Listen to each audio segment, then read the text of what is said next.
So the feedback on the last video has been really, really cool to see. I'm so grateful. Thank you guys for being here. Today I'm going to talk more about like some situations that happened at Remnant and kind of more of the mental abuse and the eating disorders. So if that's not something you're comfortable listening to, please click off. Also, I do want to preface that I will be dropping names, but they're not these people's real names. I full-heartedly believe that yes, the situation happened to me. Yes, I have a right to talk about it, but they also have a right to their privacy. So I won't be sharing any names that are theirs. They're like very, very different from their real names. So anyway, for those of you that might not remember, in the first video, I know the first video was like very, very like, there was no concrete thoughts. I'm trying in this video to be a little bit more concrete in what I'm thinking and what I'm trying to say. So I joined Remnant Fellowship when I was 8. So pretty young. And my younger sister was born like a year before that. So my mom had joined like peak time, younger kid, older kid. Yeah, she was at home a lot and just was kind of dealing with a lot of mental issues. Not like mentally disabled or anything, but she was just dealing with postpartum depression. I won't go too in deep to that because that's her story to tell, not mine. The first things that I started noticing after we had joined and after my mom was going to sermons and listening is how much we listen to Gwen now. Because the amount that you're supposed to listen to Gwen Shamblin and like, or like anybody at the church that like gets on a screen and talks is a lot. Like your whole life is just consumed by these sermons and these talks, and You Can Overcome shows. Those were what we watched on Wednesday nights. So it was just every single day you had something on, or you had music playing. The only music that, it was an unspoken rule, like the only music that you were really allowed to listen to was Michael Shamblin and David Martin. David Martin died in the plane crash. Michael Shamblin is Gwen's oldest son. He talks about this. I highly suggest that you check out his channel because he goes a lot more in deep than I do. I'm just talking about my experiences and how I left. The first time that I started realizing that this was not just like another church that my mom was going to is when my mom got me my first workbook. Like I said, Gwen had us doing workbooks and listening to stuff all the time. We weren't really allowed to take a break from like anything, and if we were, that meant that we were more susceptible to stumbling off the path, as she put it. So I got this workbook. It was for Zion Youth. Zion Youth was like the youth group, the young kids. So they had it specifically for us in that we got to go through it and we got to write through it. There was nothing like abnormal about it, but there was like a few things that would like catch your eye. And I'm dyslexic, so like I'm not gonna do it full justice. But I remember like this Excel sheet that they had. Calendar basically said, did you live your day for God or did you have a flesh day? And a flesh day is like being of the world. Were you being in yourself? Were you not like giving to others? Were you giving the glory to God? Like those types of things, which is something that was really confusing at first because it was like, well, I am a human and God made me. So doesn't that mean that every day I'm living for God? It basically meant how much you were sinning in a day, which is something that is like, it's a very crazy concept when in reality, like I really don't understand it. Is like, dude, everyone sins. It happens. We are nasty people. Like we aren't perfect human beings and God knows that. So I started filling that out and just realizing like, whoa, what? And there were certain things like, did you help your mom like unload the dishes? Were you obedient to your mom? Obedience was such a big thing. At Remnant still is, where if you don't fall under authority, you get really reprimanded for it. Like you could get, like, it depended on the parent and the severity. I, for multiple occasions when I wasn't under obedience, got my room taken away, got my phone taken away, got my saxophone, something that I loved. I got my art supplies taken away. My mom definitely had her moments of like things that were taken away, and so did my dad, even though my dad didn't go. They both kind of worked together on that. So that's when I started noticing like, oh, this is no joke. Like, I have to get my act together. But alongside that side of the abuse was the eating disorder. And I didn't know what that was. I was like the telltale kid that I was homeschooled. I didn't have social media. I was unexposed to the world. So I didn't know what eating disorders were. But when people started commenting on how much I was eating and if I was listening to Hunger and Fullness, that's when I started noticing like, oh, is that really how much I eat? Like, being 8 years old, being told like, oh, Ella, you're eating too much. Are you listening to Hunger and Fullness? Is a crazy thing to say to an 8-year-old that's still growing. Hunger and Fullness is Gwen's monitor of, if you growl, then you're really hungry, and that's your sign from God to eat. And if you're not growling, then you aren't hungry, and all the thoughts of food in your mind are just head hunger, and you should not be eating or think about eating remotely. And I have been on a lot of medication, and for my friends out there that know what it's like to be on a lot of medication, being on a lot of medication sometimes takes that feeling away. So I really never knew when I was hungry. So I would go hours and hours and hours without eating. And then I'd be like, why do I not feel good? And then I was like, well, when's the last time you ate? So most mornings I would just not eat breakfast, not eat lunch, and then I would eat dinner, because that was the one time my mom was like, dude, if you're still not growling, like, you need to eat something. So that's kind of when the eating disorder for me started, of like, oh, dude, I can't be eating that because God will be mad at me if I eat that. And something that corresponds with that is that if food fell off your plate, you shouldn't eat anymore. If your drink spills, you shouldn't eat anymore. If you have a drink, you should always, always, always sip it. Don't get a straw, because then you're gonna guzzle. Even eating M&Ms, you were told how to eat M&Ms and how to savor them so that way you don't eat that many. It was genuinely curated for the women that struggled with binge eating, not 8-year-olds that need food to grow. So I would sit and listen to these videos and consume all this content that was not meant for me. Like, it's not meant for anybody. I'm not saying that. I'm saying for kids that still listen to this day are being told that it is bad to eat when they need to eat to grow. The amount of kids at Remnant Fellowship that have fallen off the growth charts, that are so teeny and tiny that it's unhealthy. It's scary. Like, a lot of these kids have health issues that aren't attended to because their parents are like, oh, well, they're skinny, so they're in obedience with God.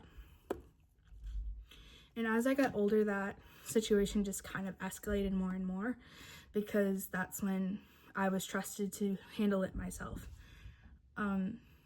So when everything kind of started spiraling for me, and when I started like diving deeper into like the world, because when you're homeschooled, you aren't around anything that is like, I don't want to say like, to the best of my abilities, I'm just going to say that takes your innocence of like, oh, that's what that is.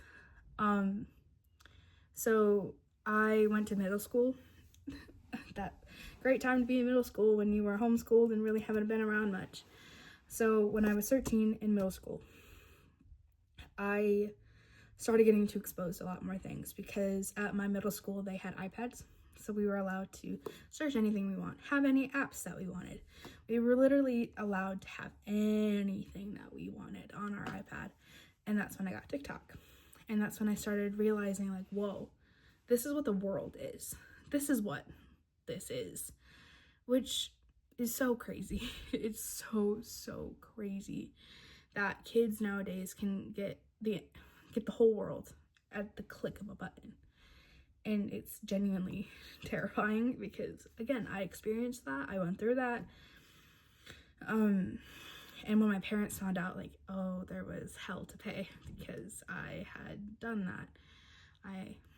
I got my room taken away, got some of my clothes taken away, got, like, again, the whole list of things that I said that I got taken away all the time was also taken. I even had my money taken away because of this.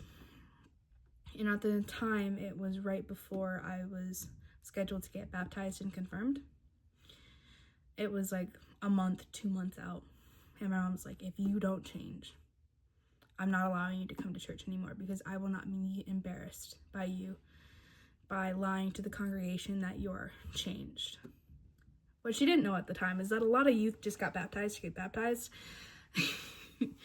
because anyone was allowed to get baptized. It really didn't matter if you had changed fully or if that you were ready or if anything, you were allowed to do whatever.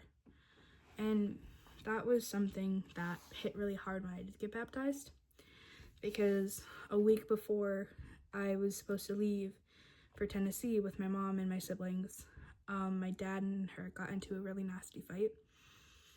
My siblings were in my room, headphones on, nothing I hadn't gone through before. After we had joined Remnant, my parents fought all the time, so I had gotten pretty used to it. And it got to a point where I was like, this is escalating really, really fast, and swear words are being said, and I need to help my mom. So I got in the middle, and I started calling him a bitch and saying a lot of other nasty things that I can't say because YouTube will take this video down. That really made him mad. And it got to a point where he's like, you're a bitch and you're not my daughter anymore, and I will no longer claim you as mine, and you can forget about me ever caring about you ever again. And he stomped upstairs, and my mom was sobbing and ran after him. It wasn't the fact that my father had disowned me. It was the fact that I knew that I was in trouble with God, which is something that still makes me really, really sad. Because I didn't care that he, at that moment, had very much declared that I wasn't his child. I was more upset that, oh, am I not going to be able to get baptized and confirmed anymore because I want to submit myself to my congregation. I want to submit myself to Gwen and show Gwen that I have changed and that I am ready for this. So after that, I called my best friend at the time, not Gemma, for those of you that know her. Gemma was off living her own life. I was off living mine. This was a different best friend. And she's like, well, you shouldn't have done that, and you better hope and pray that the consequences aren't severe, which is not very encouraging. Especially as I'm like sobbing on the phone, just like, oh, I'm never gonna be able to come back, and like my life is terrible, and I don't know why I did that, and I'm such an awful, horrible person, and I'm going to get in so much, like, stuff like that at 13. Like, I did get baptized and confirmed. There's photo evidence. I'm kidding, no, I'm not gonna put the photo there. I'm not gonna listen to myself talk. That's crazy. So I got baptized and confirmed, and that was kind of the end of that. And when I turned 15, that's when life got real. At that point, my dad hadn't talked to me in 2 years. And my leaders are kind of like, they were Gwen's circle of people that like held every single member accountable for what they were doing. Basically said that I deserved what happened for my disobedience and that I will pull through. So when I was 15, that's when life started getting really bad. My eating disorder was at an all-time high. I was rarely eating, rarely drinking. No one knew. No one knew. Like, because I was overweight. And not even like severely overweight. Like, I was a healthy weight. But when they saw me, they're like, oh, you're overweight and you need to make sure that you lose that. I was 15. I've had my period. At that point, I had had my period for 5 years, which is a pretty consistent time. I was dealing majorly with my health issues. I was only 200 pounds, and they kept calling me overweight. Next, I had a different best friend. Her name was Charlotte. And remember, these aren't any of these people's real names. Charlotte was my best friend. I had been friends with her since I had got baptized and confirmed. And she was amazing. I loved her so much. She was genuinely the light of my world. And there are still days where I'm like, I miss her so much. And now I had a whole new group of friends that I was hanging out with. It was Charlotte, Gracelyn, Erin, and Katie. And they were just great. I loved them so much. I didn't realize how problematic they were until we had turned 15. When I turned 15, I had a boy that I liked a lot. And we were talking all the time. The infamous talking phase.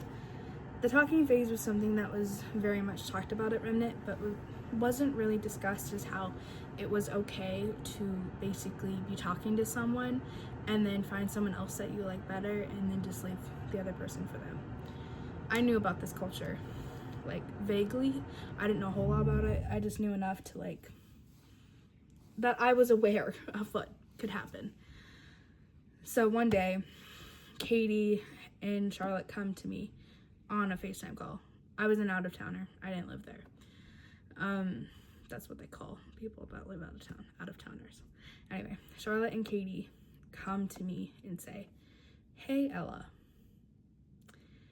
So Major Tom is saying that he likes someone else. And they didn't tell me the full situation. Otherwise, I wouldn't have panicked like I did. So I went to my mom. And I'm like, hey, Mom. As you know, I've been talking to Major Tom for a long time now. And I really care for him. And he said he really cares for me. Can you please talk to his mom and figure out what's going on? So my mom did. Within 24 hours, Major Tom was gone. He was missing. I'm kidding. No, he wasn't missing. He got in a lot of trouble for talking with me. I didn't know why. You'll find out why later. Anyway, that whole situation happened, and he was very desperate to get a hold of me all the time. He would try all these types of things to get a hold of me. And all the while, I was getting ready to go to summer camp, and I was like, okay, I've got this. I can do this. Summer camp was a total bust. I was a junior counselor. I was finally old enough to be a junior counselor. And I was helping with little kids, and me and Charlotte were hanging out. But that's when Charlotte and Katie and everyone else, Erin and Gracelyn, started having a really hard time. And that's when things got, like, really messy between everyone. And just like, oh my gosh, like this and this and this. And I was like, can I please just go home? I don't want to do this anymore. And I was really struggling with my weight. And I was struggling with being outside. Remnant lets their kids during summer camp stay outside, even though it's like above 100. Like very dangerous heat levels. And the church never had air conditioning. So these kids, like young kids, like 5 and younger, were at the church and like hot and sweating, like miserable. But we were supposed to be there because, oh, glory to God, it's important. So after summer camp and seeing Major Tom, I was just very discouraged. And I'm like, I don't understand, God. What is going on? I'm doing the right thing. I'm listening, I'm doing all this. I finally got to a point of desperation where I'm like, is it because I'm fat? Is it truly because I'm fat and I'm ugly and unworthy? And just terrible. I reached a point where I was like, the only thing that I haven't changed was my medicine. So I stopped taking my medicine. Lost 50 pounds in 2 months. And 2 a month, I don't remember exact numbers. I know it was really fast, to the point where people were getting concerned. And then after that, I started feeling like my lungs like really hurt, to a point where it was like, this is concerningly hurting me. Like, it felt like jabs in my lungs. Went to the doctor. Well, went to the ER. And they're like, well, it's not a collapsed lung, but your lungs are very inflamed. And we think that there was just an issue with my lungs being inflamed. And they're like, we need to put you on steroids. You need to start taking your meds again. And you need to start eating to maintain the meds. So my mom made sure that I was eating, that I gained the weight back, and then some. I went from 200 pounds to 230. And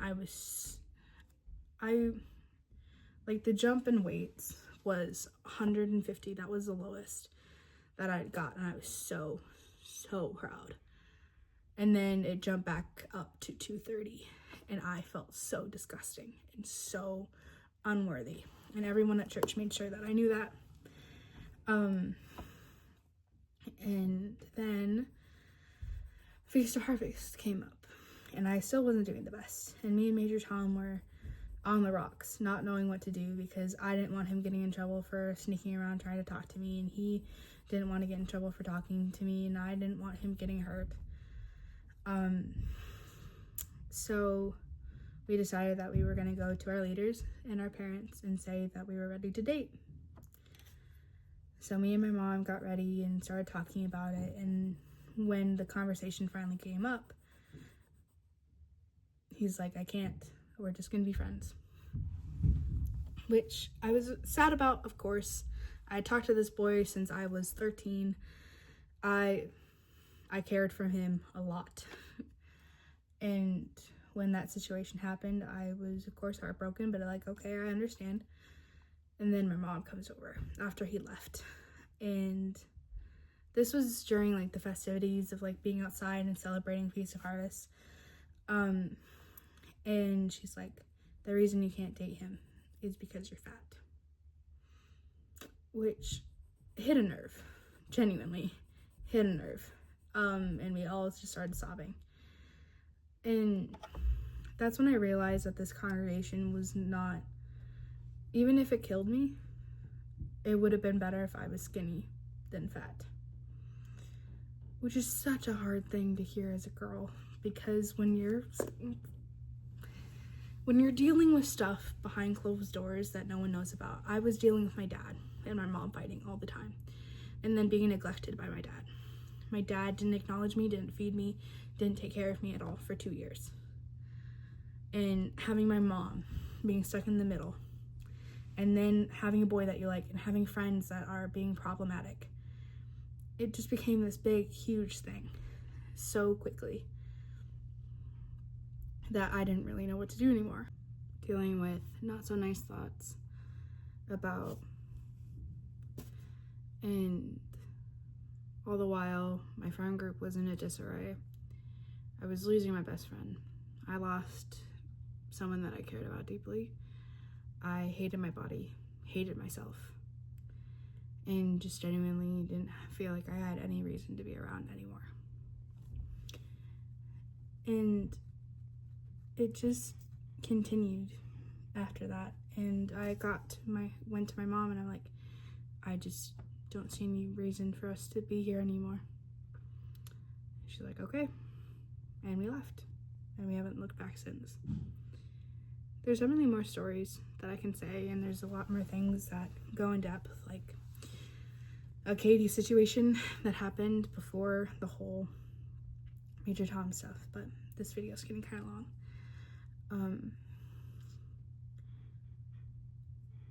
It's the abuse and the things that no one really talks about because no one really knows about. I know my situation is truly, like, it's the best scenario out of all of them, because I highly suggest that people search it up. I don't have all the information, but Joseph and Sonia Smith are two people that went to Remnant, and they're in jail because their son died from an overdose. He's not the only one that died from an overdose. There were 2 other boys that died, and there was another boy that died in a car crash. There's a lot of kids that have just died suddenly, and no one really has any answers to why, and no one really talks about what happened. One day I saw them, and the next day they were gone. And it was never talked about, never discussed, and everyone just kind of went about their day. And the things that have happened and the things that have been said just kind of go under the rug. A lot of kids at Remnant do get abused to a greater extent than I ever was. I am grateful to say that no one's ever hit me. No one's ever touched me. Those are 2 things that I'm very grateful to say never happened to me. Not to take away from the abuse that happened to me, because what I went through is nothing that a normal kid should go through. But I'm grateful that I'm in a position where I can talk about it and feel comfortable talking about it. So, that's kind of just what happened. So, see you for the next episode. Thank you for sticking around, and I'll see you next time. Okay, bye.